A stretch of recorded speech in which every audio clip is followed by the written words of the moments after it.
Okay. Hello, it is. Hello, everybody. Welcome, welcome, welcome to another installment of Crisis Currency Roundtable.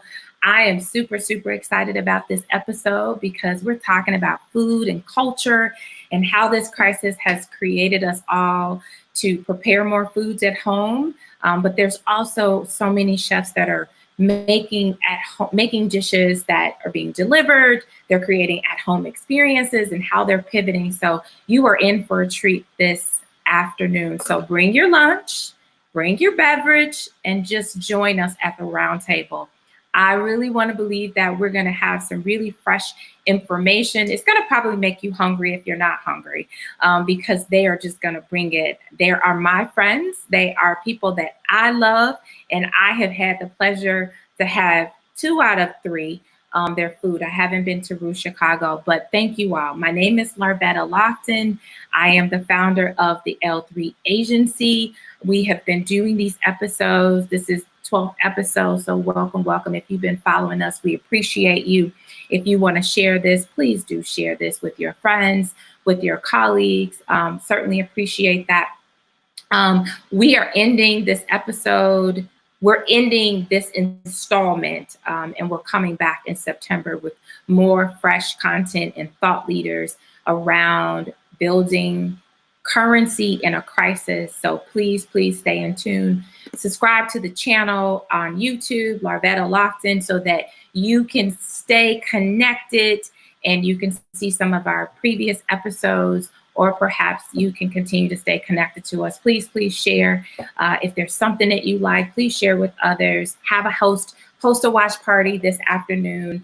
Let's flood our various platforms with food today. So because we're talking about everything about food and culture and how it has been so important in this crisis. So I'm going to say that please visit our website where you can get more episodes. It's there. It's at the l3agency.com /podcast. So without further ado, I have the pleasure of introducing some food entrepreneurs to our roundtable discussion. So I'm just going to start off with the women. I'm going to start off with Tiffany, ladies first. So I'm going to bring her on in. She is the executive chef at Exquisite Catering Events. So welcome, Tiffany. Hey, Larvetta. Hey. You know, I had to come in with ladies first, right? Ladies first. That's cool.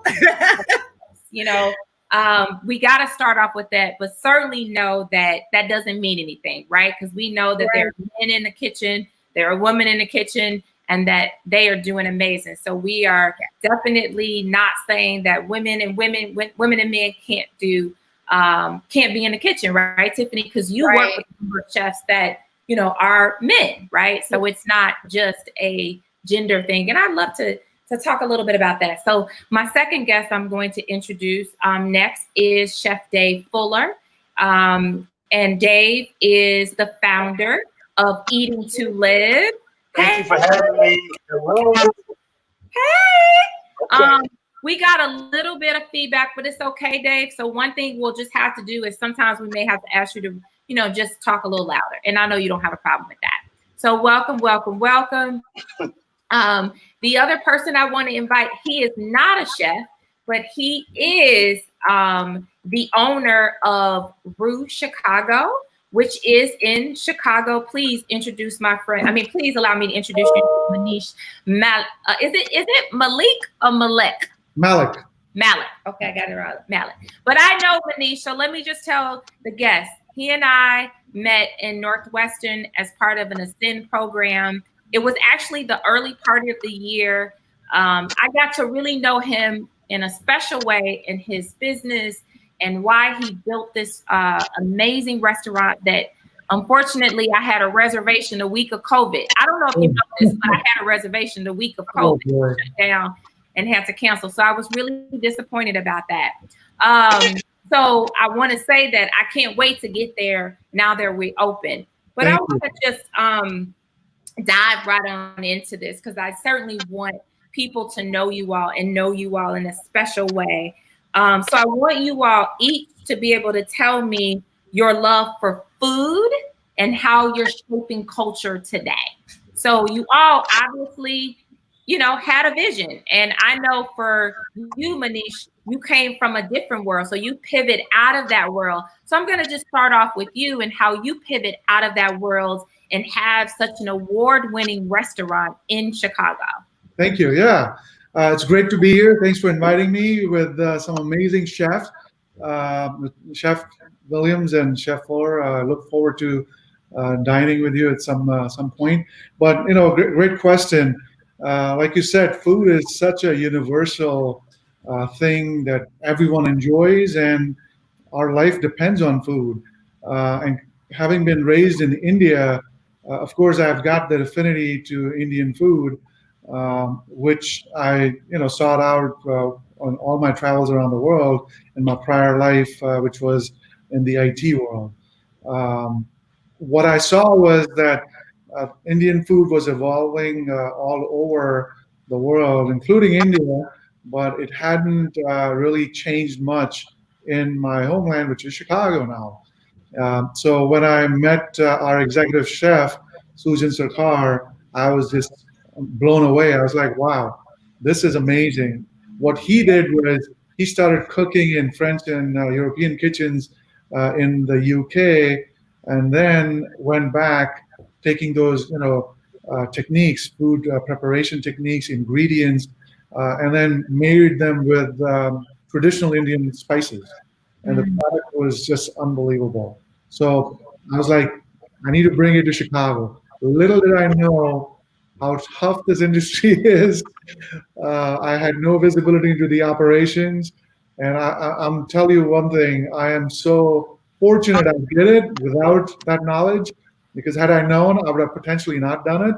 But I have the highest regard and respect for the hospitality industry, the chefs, the passion with which they cook the most amazing food, and they help us enjoy life. So Yeah, that's my agreed. And thank you for, building a restaurant where we can experience that level of cuisine. I thank you. certainly can't wait. So I'm going to move over to Tiffany. So Tiffany, please share your love for food and how you're shaping culture through it. Yeah, I can't wait to try roux.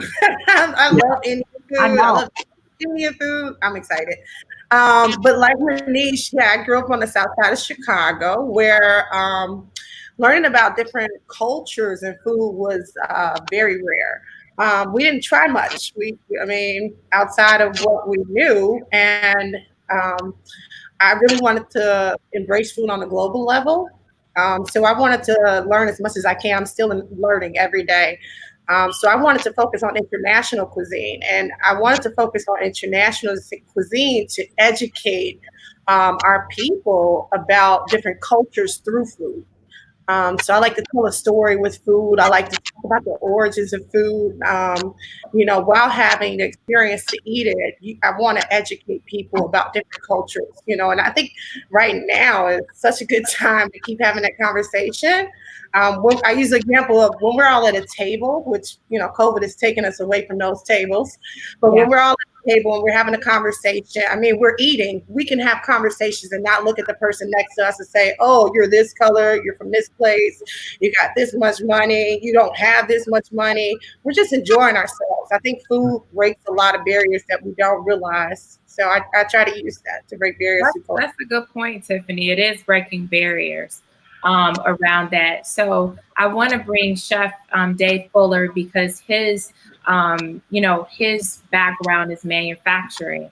And so really talking about, for you, Dave, kind of, sharing your love for food and how you're shaping culture today. Well, my love for food came when I was a little boy, actually, going to the grocery store. I grew up in Inglewood and moved to Hyde Park, and just going to the co-op with my mom. And I just used to grab the co-op before now. You got the Trader Joe's there. And I just used to be fascinated with going down the aisles. And, my family's from the South, so I used to love during the holiday season and the summers. I would be captivated by usually all the women were in the kitchen. And, that was my entry point. And I would just hover around the kitchen. and that just translated growing up. And my mother, taught me how to cook. She actually involved me in the meal planning because I'd be picking out stuff. And it just, when I was about 7 or 8 years old, she just started putting me on the stove. And so at an early age in high school, I think it determined that, I just had a love and passion for food. And it just was crystal clear of what my path was going to be like. And throughout college and after college, by, you know, I didn't stop eating pork until I was a freshman in college. Um, Smothered pork chops and raised on pigtails and things. We didn't eat bad, but I was given, one of my classmates gave me a book, How to Eat to Live by Elijah Muhammad, and it really resonated with me. And I stopped eating pork. Really, all of my roommates and friends, we stopped eating pork our freshman year. And that kind of, stayed with me. And so when I developed my business model after school and before going to culinary school, I thought it was important because our community was unhealthy. And I thought, eat to live, eating to live. And so I said, eating to live is such a good mantra and it implies action, actually carrying it through. And that was really how it all began. And, I just love food. And the way that I translate it to culture today has been my passion. I've been a culinary arts instructor with Chicago Public Schools for the past 17 years. And my goal has been to impact our community with the young people, in the daily basis, not only with Chicago Vocational High School, but also with Eating to Live, with after school programs, with grammar school and primary school children. And what I found is that there has been ignorance in the community, and ignorance is not necessarily a bad connotation. It just means you don't know. And so it's been a long journey of seeing the young people change and showing them how to eat better, healthy meal preparation. And what we found is that they actually take these recipes home, they take these methods home, and we're able to have a great impact in the household and community that way through changing the habits of young people. That's good. And I think, I do want to, talk about how, you're training all of these young rising chefs to be able to go into the space and how this crisis is pivoting.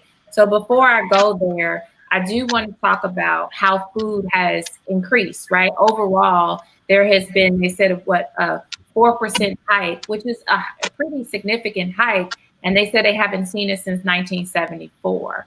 So we see that. And as a restaurant, that stings. As a food business, that stings because that goes into your overall profit. And so being able to raise that up. So I'm going to direct this question to Tiffany, given the fact that I know that you have cooked for several celebrities, one being, our 44th president, Uncle, Chance the Rapper. And now that people aren't touring, how have you had to pivot your catering business? Because I'm sure that was a significant portion of your business model. Yeah, so the tours and backstage catering, I do that as a contracted chef. So I actually work with other companies to do that, which, I mean, thank God, it's separating those streams of income. But that was the large stream of income that I definitely, we don't have anymore. And I mean, that whole industry, I'm, my heart is to that industry because I don't see the recovery for concerts and tours and things. So I have a lot of friends that are not working still and trying to pivot through it. But thank God I do have a catering company and we were able to focus. We did shut down. I mean, I shut down. I lost all my staff. I had to let everybody go. Didn't have a lot of money in reserves. And I had to make a decision. It took a few weeks to make that decision after everybody called like, hey, you can still cook. Why don't you start cooking? Just cook. And I'm like, it's not that simple. I have to really engage this in e-commerce. I have to really think this out thoroughly. And it wasn't until 2 weeks after that announcement happened on my birthday. So it was, I'll never forget my birthday for sure this year. But had to pivot to go ahead and do some e-commerce. And before we didn't offer food to the general public. Everything was catering or booking, private events or larger events. Now we do offer food to the general public. So that was the pivot for us. That people could come online, order meals, and I focused on family meals, and affordable meals.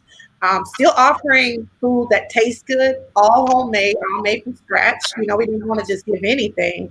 But now, with, you know, finances not being there. We wanted it to be affordable. We wanted it to be fresh, and we were able to grow from doing that pivot. And I one thing that I want to mention that you said that I loved was that you said we had to take a pause, right? You had to take a pause. And so one thing that the pandemic had us all do is really take a pause in how we do our business so that we could pivot. We couldn't react. We had to stand back and really take that pause. And I think that pause is so important that we don't talk enough about pausing so that you can understand that. So I'm going to go to Manish about, we're talking about pausing. The restaurant had been featured on Chicago Tribune. I know you had some amazing chefs have been there, critics. I mean, literally from a PR standpoint, the restaurant was booming, right? And that everyone was talking about Rue Chicago. And then the pandemic shows up. Yep. And so how have you had to pivot having this amazing PR? I mean, because I will say when you were in class with me, you were like, we got this, we get this. I mean, it was just the momentum was so high. And then the pandemic showed up. So how do you pivot? Great question. First reaction was we were like frozen. You're like, oh my God, now what do we do? We have this big staff, amazing, talented people. How do we move forward? Right? Try to make sense of the situation. And as you know, this is my first rendezvous with a business as well. And one thing I learned, and I got a chance to reflect back, is that not to be scared. So our immediate reaction is, being a human being, you're like, your stomach just sinks, your heart races, and you're like, oh my God, how am I going to do it? And then I took a deep breath and said, okay, how did I manage to get this far, do all this recognition without knowing how to do it? But I still got it. So I'm like, okay, let's trust my gut. Let's trust, the fact that I cannot be scared. We got to calm down, take a deep breath, figure out solutions. What can we do? That's all I looked at every day. The first thing we said, okay, let's get to online delivery, because that's the only way to move forward, because people are not going to come in to dine. So we set up our online delivery models, called up Grubhub, called up Uber Eats, called up Caviar, etc. Then figured out, okay, how do we save money from all those delivery prices, because that's going to eat up a lot of our margin. Mm-hmm. Then set up the pickup model. And then what we were seeing around us was mass panic, a lot of horror stories going on in the city hospitals. Reached out to some of those doctors. In fact, it started with one guest who is a doctor. She reached out to do a catering order. And we were like, wow, that'll be great. So we helped them out. And then the feedback we received that, after working 14-hour, 15-hour shifts in the ICU, that moment of, bringing all the staff together in the ICU and having a meal brought a smile to their face. And that dawned an idea. I'm like, wow, we need to do more of this. We can't wait for catering orders like this, because the doctors need us, the frontline heroes need us. So we pivoted immediately. We said, you know what? We can rely on deliveries. We can't do anything else. And my most important thing was I want to keep my kitchen team working. It was a bare bones team. I'm like, I want them going, because I somehow felt like, if I shut down the kitchen, restarting is going to be a nightmare. So I'm like, we'll take it day by day and try to do whatever we can. Yep. So started making calls to other doctors who were guests, friends, or friends of friends, reached out on Facebook groups and just basically helped spread the word that we will come and bring food. Tell us how many, tell me who, when, where. And we started taking 20 meals to start with, 50, 100. And before we know it, we were booked every day. And these were all voluntary because we wanted to help the community. Yeah. And I would, I mean, till date, I've still been going. I mean, I managed to then partner with World Central Kitchen. Here's the T-shirt right here. Oh, nice. Um, Nice. Chef Lamar Moore helped me out, and since then we've been going every day. I personally go. In fact, just before this call, I dropped off meals at the Englewood Montessori. So I love going, meeting the community leaders, meeting the folks who actually take our food, getting feedback. The reward is immense, and all these strategies, getting out of that fear factor actually helped pivot. And we learned new things about our capability. And here And we that's what crisis does. It allows for us to innovate. And are. that is so true. So I'm glad that you are bringing that. It allows for us, because sometimes we were doing stuff the old way and it needed to be innovated. It needed to have that. And so sometimes we have to get out of our own way. Yep. And so be able to do that. I do have a question, and you guys can chime in. So do you think that the sharing plates, the tapas, do you think that that's gone away? Like, do you think that's going to be gone away, that people won't be sharing plates as a result of COVID? I think it'll come down a little bit as people are more conscious about their health. But if it's a family, I don't think that's going to go away. If it's friends, I think people will be a little bit hesitant. So I think it is going to evolve. Yeah, yeah. Any of you chefs, do you all see that switching? That you see, like the idea of sharing plates? Do you see that? Where we're going away from that? Yeah, I agree with Manish. I think it's just about people's consciousness with their own health, where that's going to play. We're a little ways from sharing plates and additionally buffets. Yeah. Where buffets won't exist in the way that it did. We were just talking with other caterers how, to even pull something out like that, we have to raise our prices skyrocket to be able to staff. So nobody's touching the food but us. Yeah.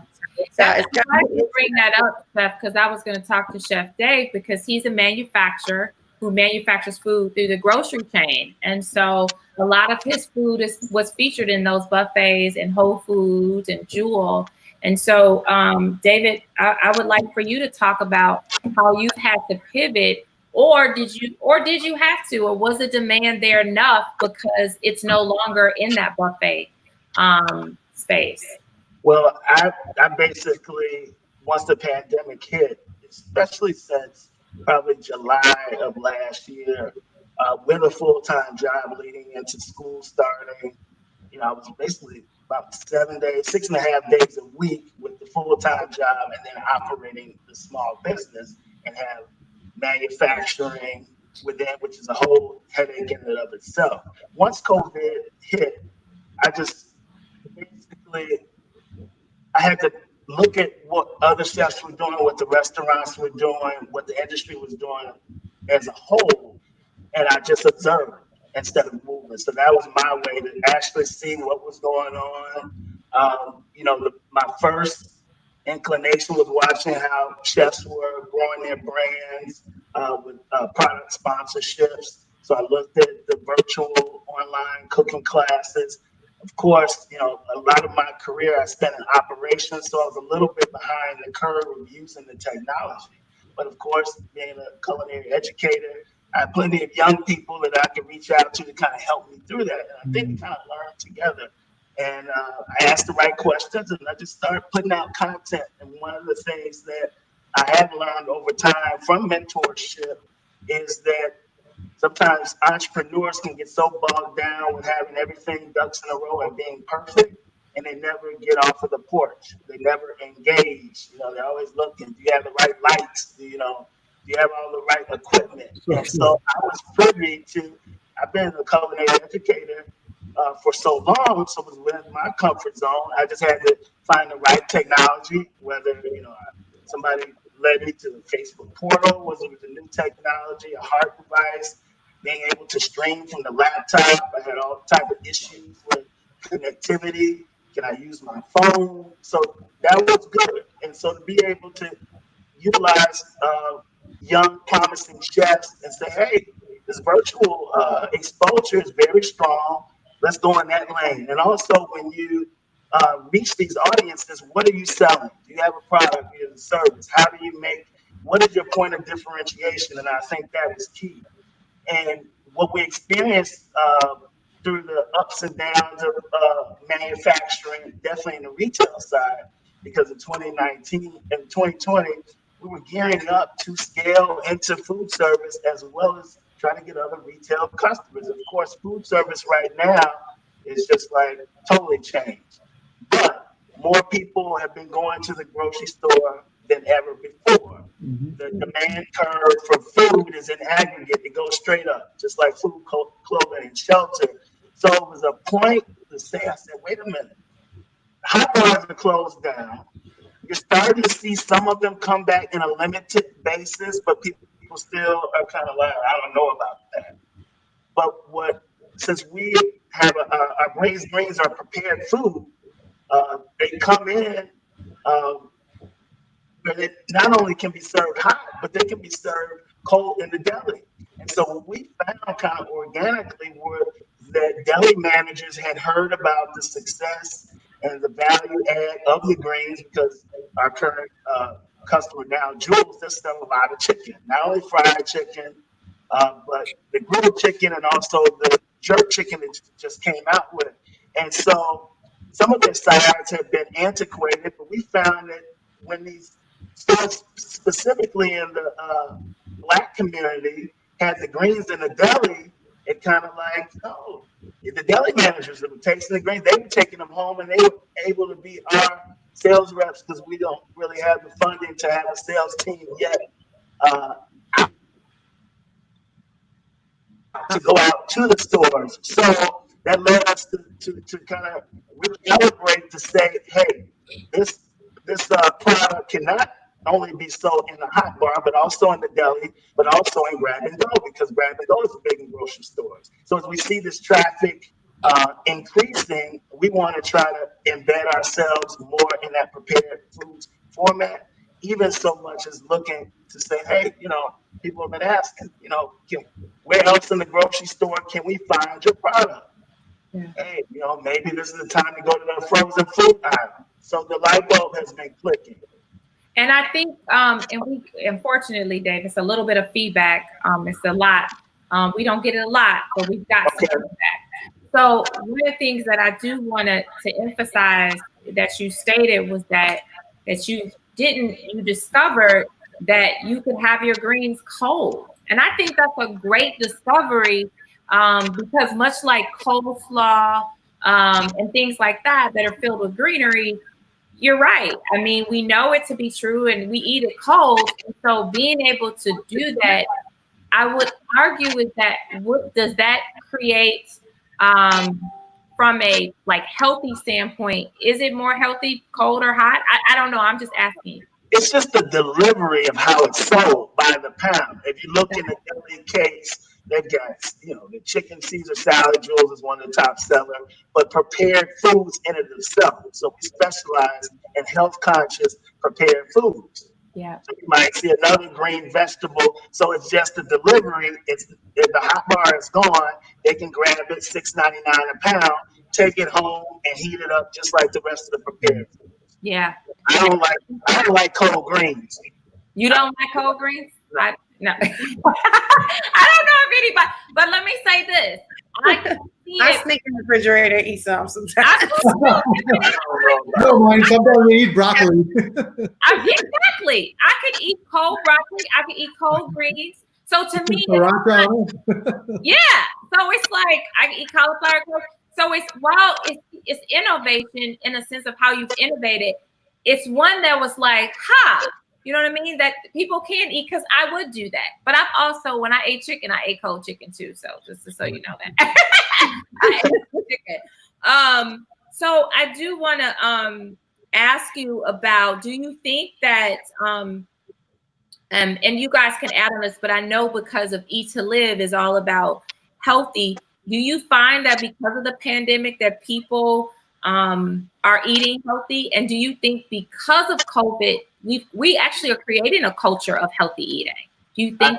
I think it was time. You know, unfortunately, people were forced to. People were cooking more than their parents and great grandparents, and so that was another pivot because, you know, pretty much, you know, from the personal chef side and meal prep and doing private parties and cooking for families, I was pretty much retired per se from that. But since some of our income streams shut off during COVID, it was time for me to get back in the game. I still have business expenses, so, you know, that was a good thing. And I thought that I have actually been in the kitchen more than I had in the last 5 to 10 years because, you know, I'm watching my own diet. I'm preparing more of my own food. Of course, I want to support the industry, and I make targeted trips to carry out. Definitely, Manish, I want to come try you out as well. I've had Tiffany's food before when she was in the food hall, but I look forward to seeing her remix and her platforms as well. So it was a good opportunity to actually know what you're bringing in. People were eliminating processed foods. Right. Children were home, and it was an excellent opportunity for an eating to live atmosphere for the community. I think it's been very beneficial. It's helped the restaurant industry and derivatives, but I think holistically, it's been great for families. Yes, and that's I agree with that. I'm glad you brought that up because I was going to direct this for Tiffany and for Manisha Brown.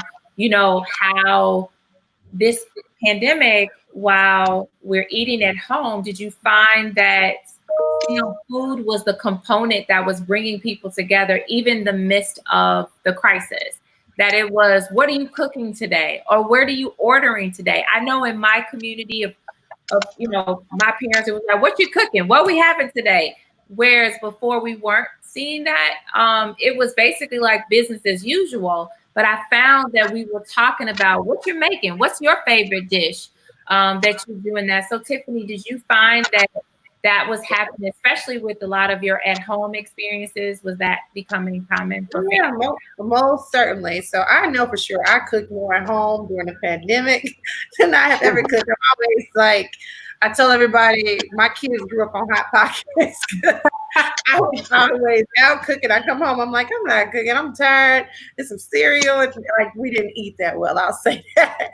But during like the pandemic, when it first started, I was cooking every day at home. And my children know how to cook too. So I value that.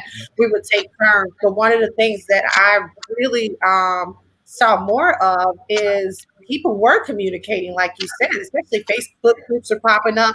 It was like, show us what's your quarantine meal. Quarantine meals became popular. You know, what are you cooking tonight? I even did a segment on how to cook some things at home that you wouldn't normally cook at home. And it prompted me to start a Facebook page with my kids, you know, and some of the things that we did on there were cooking instructions. So, you know, teaching people how easy it is to cook, I think, is a big thing for me. Chef Dave, my cookbook that I teach from is called Cook to Live. So, so it's Cook to Live, love to cook, cook to live, you know, and it's just about how easy it is for us to cook it. It doesn't have to be too complicated. So my classes are geared around that.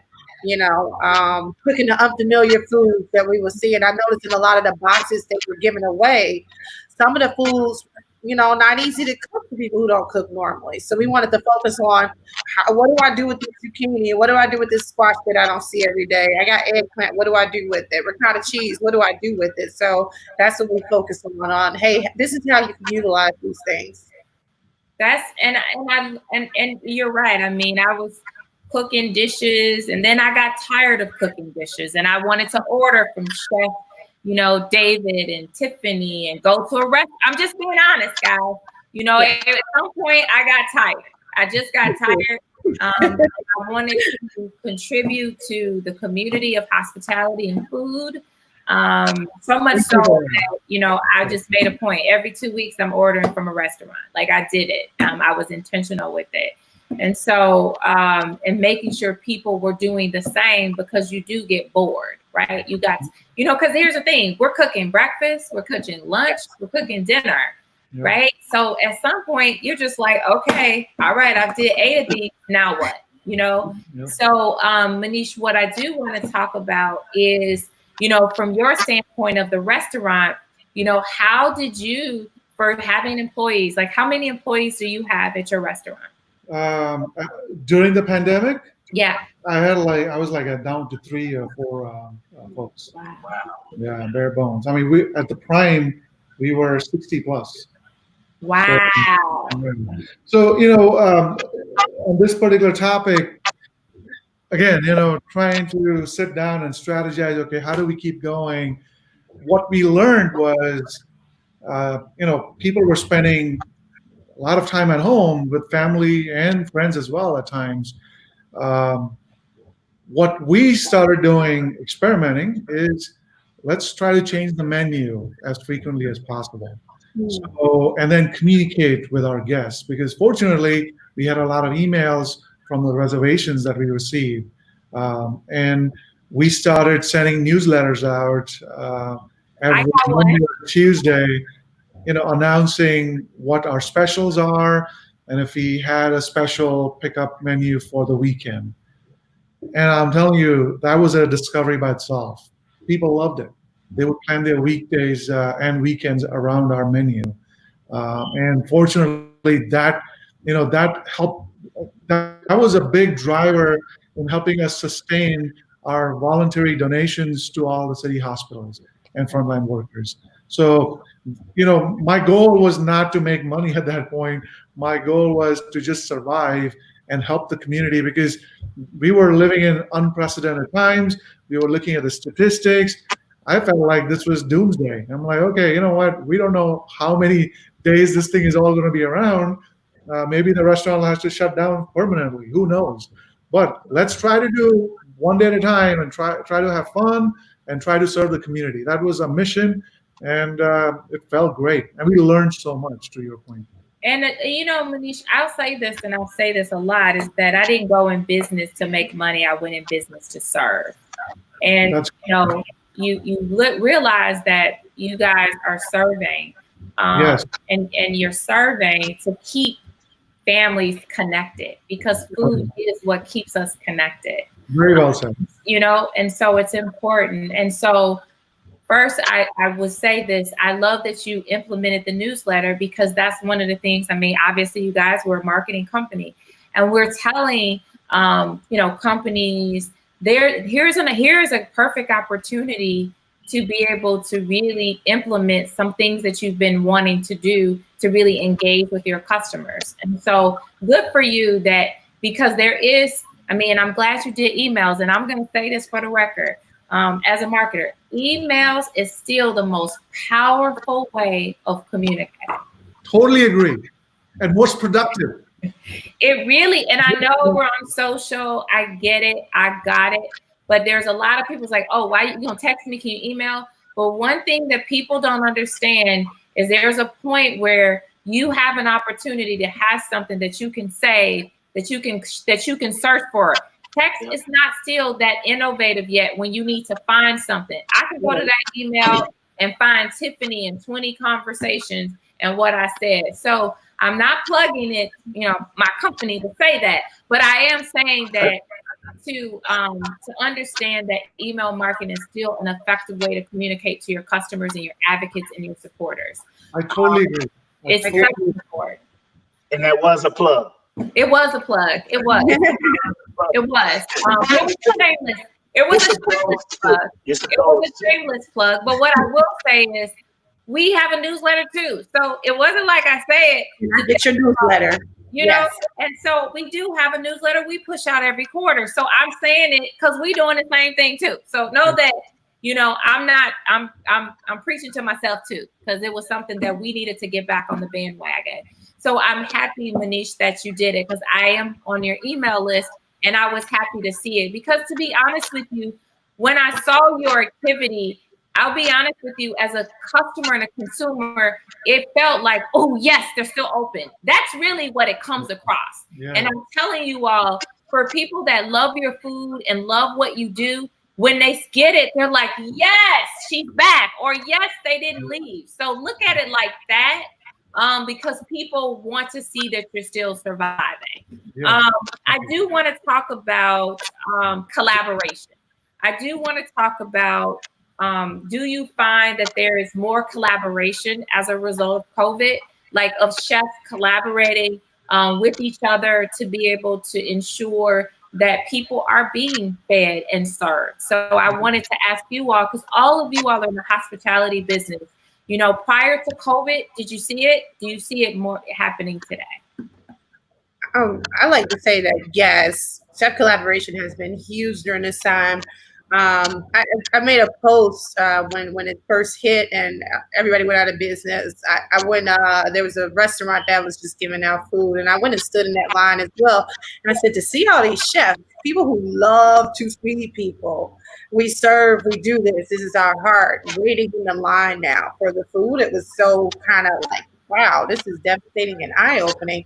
But when we were able to get back on board, there was a day where CPS wasn't going to serve the food that they were giving out. And I'm just like, I'm just giving out food. If you're hungry, please come get food. And I kind of made our mission, no one goes to sleep hungry. I'm like, if anything, we're not going to worry about eating. We're going to have some food. So I always say, somebody that's hungry, let me know. We don't charge them. We just want to make sure people eat. We don't want that to be one of the things we have to worry about at this time. So I called a few chef friends and I'm like, hey, I'm giving away food this day. I don't know if you're available. And right away they were like, I'll be there. I never really asked for people to just come volunteer their time before that. And people were so willing. What do you need? And then I told one person and they shared it.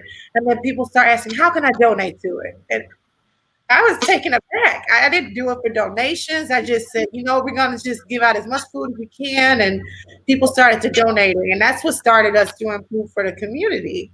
And we partnered with the Charter Project, was able to do meals with that, World Kitchen Chicago, UFC. And I mean, we've done, my staff has cooked out probably over 8,000 meals. Wow. Amazing. Wow. Now with University of Chicago. Wow. So, and that's going to different community organizations. And that, all of our hearts will feel, because that's our mission now. It's more than just, hey, let's get this order done. We're feeding the community. We're part of sustainability right now. Yeah, and I'm happy. I love this collaboration of food, and I'm not saying it didn't seem like it seemed like it was kind of very silo. So to just see this community come together, it was. I'm not in the food industry, but to me, it felt warm. It felt amazing to be able to see all of these restaurant owners and chefs and all of them coming together.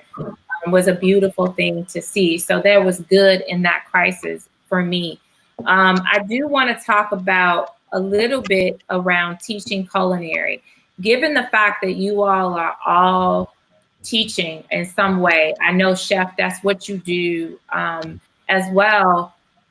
How have you had to share? Given that, restaurants are closing, things are shifting, our dream's going to actually be, discovered to be that dream chef, because there's so many restaurants that are going under, that won't come back. So how have you been able to empower young people who have this aspiration of being in the culinary world? Well, I'm glad you asked that. The former students that I mentor, and they help make me, what I have instilled and developing and what I am. And I think it's important for food entrepreneurship. That's another part of the mission that I have been on since I've been starting teaching. It's one thing to create jobs, but it's another thing to teach people how to create jobs, and that is part of something that I feel very passionate about.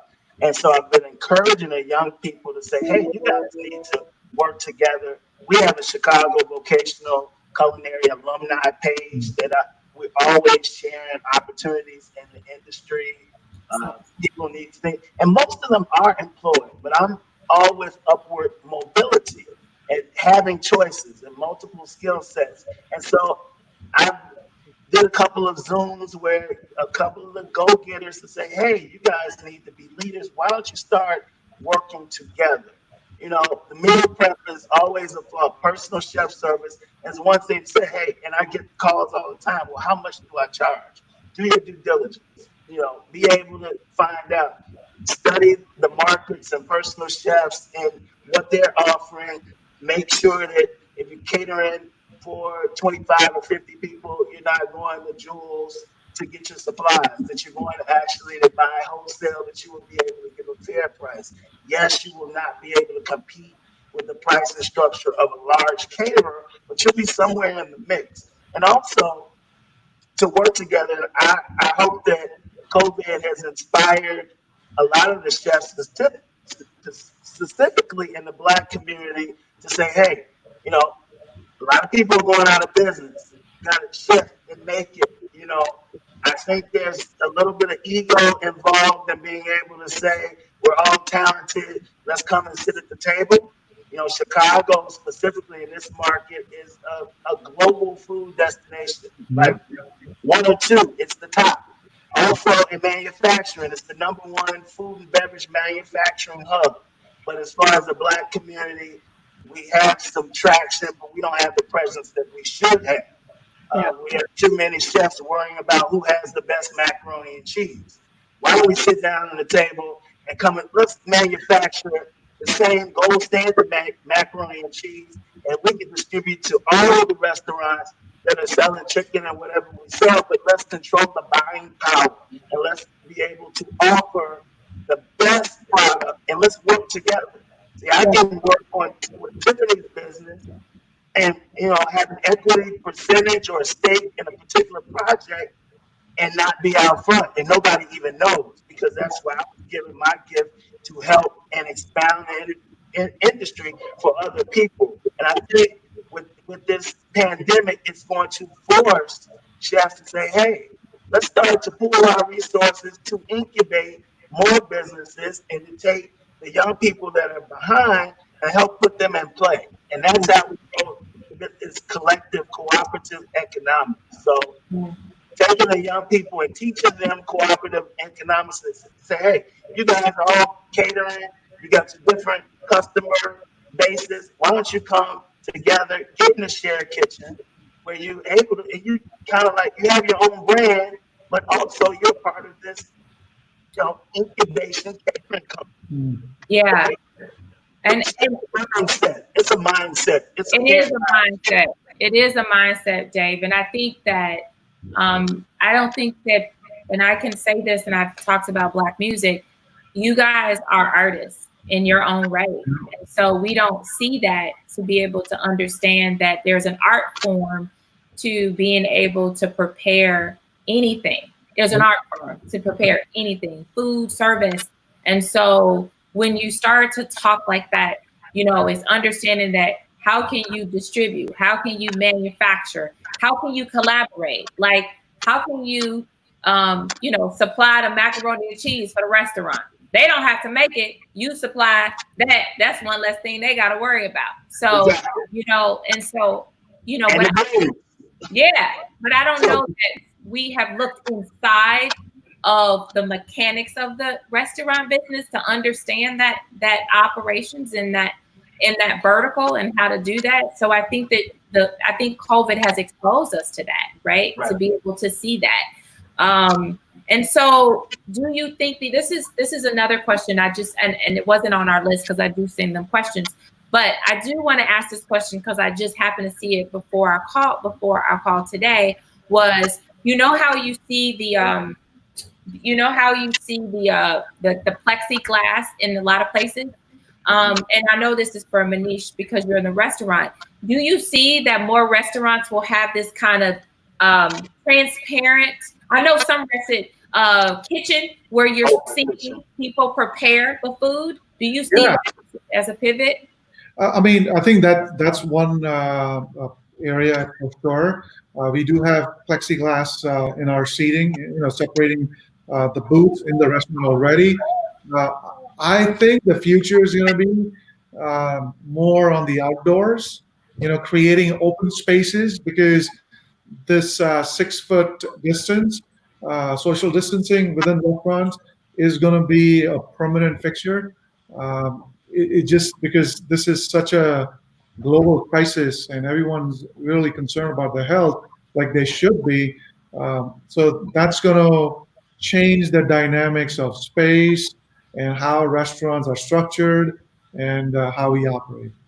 It Uh, sounds like it's going to be, and maybe I see it because I have been to a few restaurants.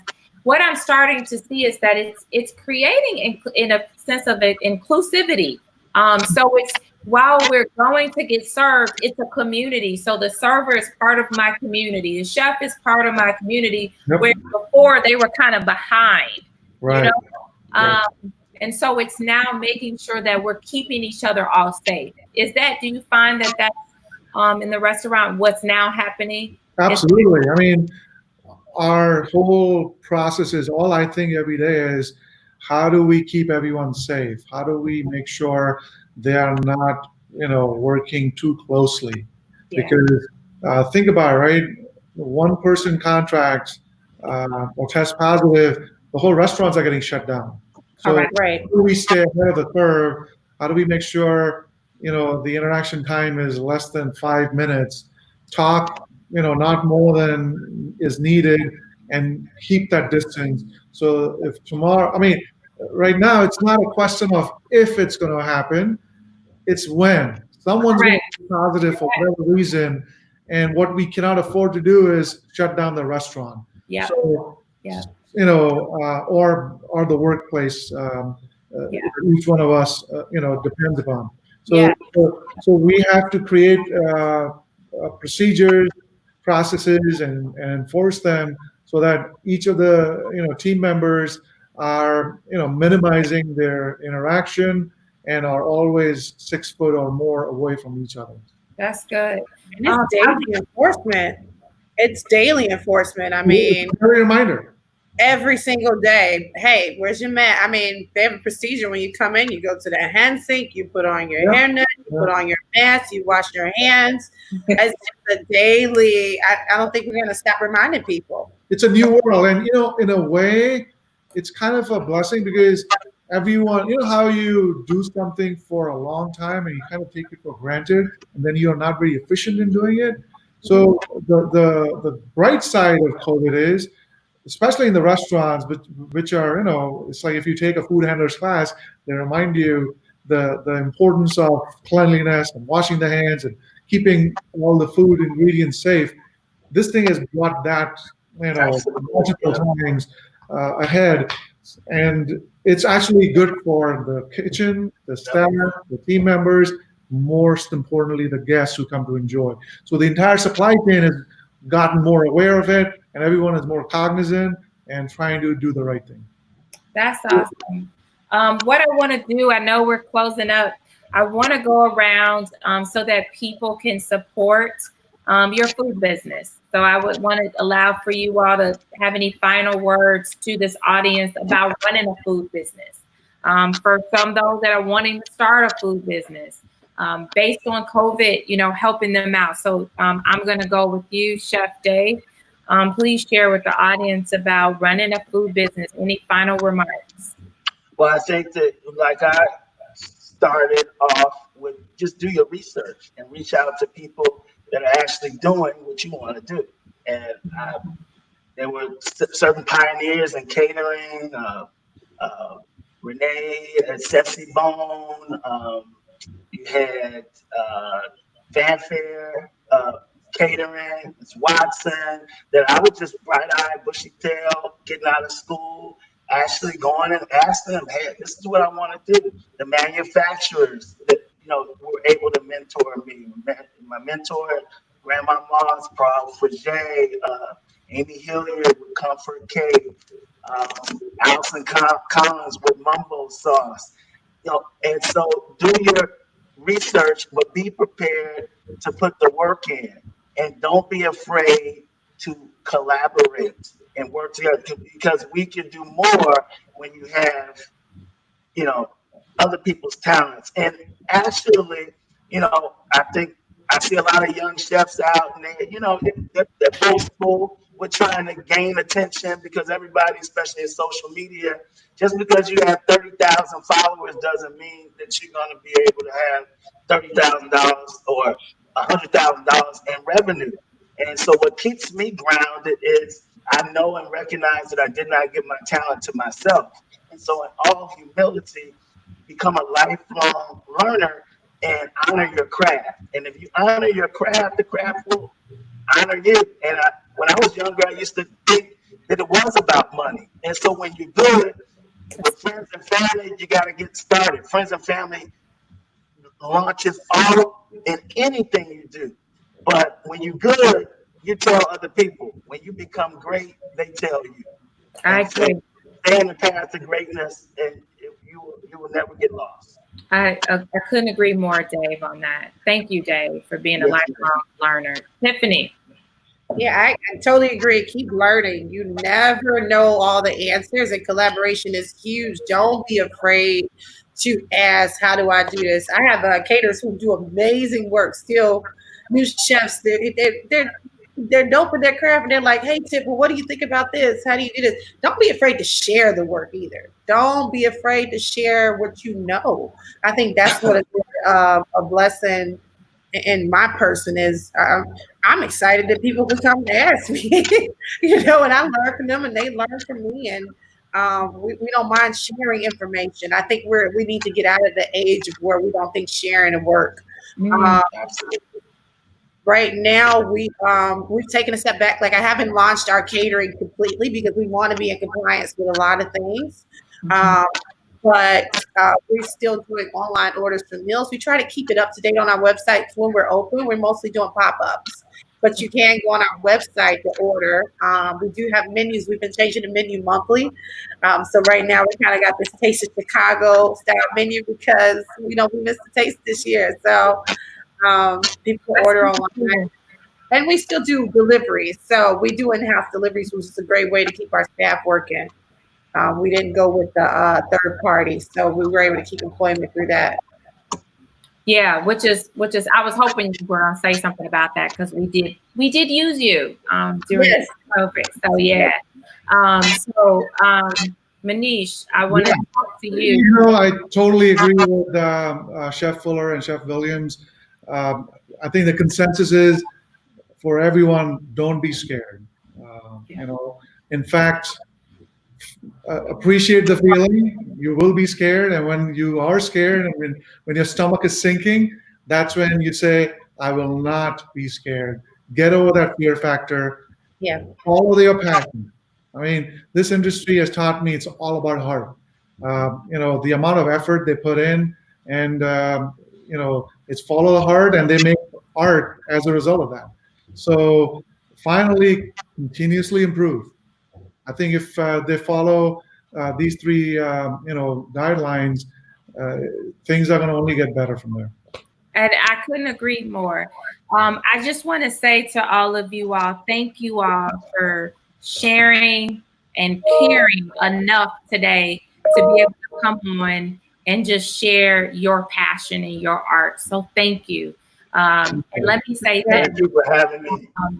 all of you are part of a campaign that we believed in food at this moment. So Tiffany, you've been featured, Chef, you've been featured, and Manish, you'll be featured next week. We felt it was important to make sure that we highlight you guys as service workers, because you're connecting families and keeping families together. So we wanted to make sure that we highlight the work that you're doing to keep us together. So thank you. Thank you. Meet all of you soon. Yes. Yeah. And, Yeah, definitely connected with the chef. So let me say this. I think I got some text messages that we going to Route Chicago today and made a reservation that fast with a bunch of friends. So I want you to know that the power of technology and just seeing that it can move that fast, right? So being able to do that. I want to just, as we close, I normally open up the show with what brings me joy. And I didn't have my food in time to do it because I wanted to showcase that I was eating food from a Black lunch, Ain't She Sweet Cafe. And so we were supposed to have the food. But needless to say, what brings me joy is when I get to sit here amongst you all and connect with you all today. So I just want to say today, you all brought me joy. So thank you. You didn't bring me any food, but you certainly brought yourself today. And I just want to say thank you. Thank you for allowing me to close out this particular, we're closing out. We're going to come back in September, but I just want to say thank you guys. I appreciate you all. For those that are able to continue to tune in with us, please subscribe, share. I feel like I say that so much, but one thing I say is sharing is caring, and it's okay to share. So thank you all for tuning in with us every week. We've only missed 2 weeks. We appreciate it. Now go support these businesses that we talked about this summer. Enjoy your family. I love you all. I thank you all for being a part of this, and be blessed and stay safe. All right. All right. Y'all. Peace.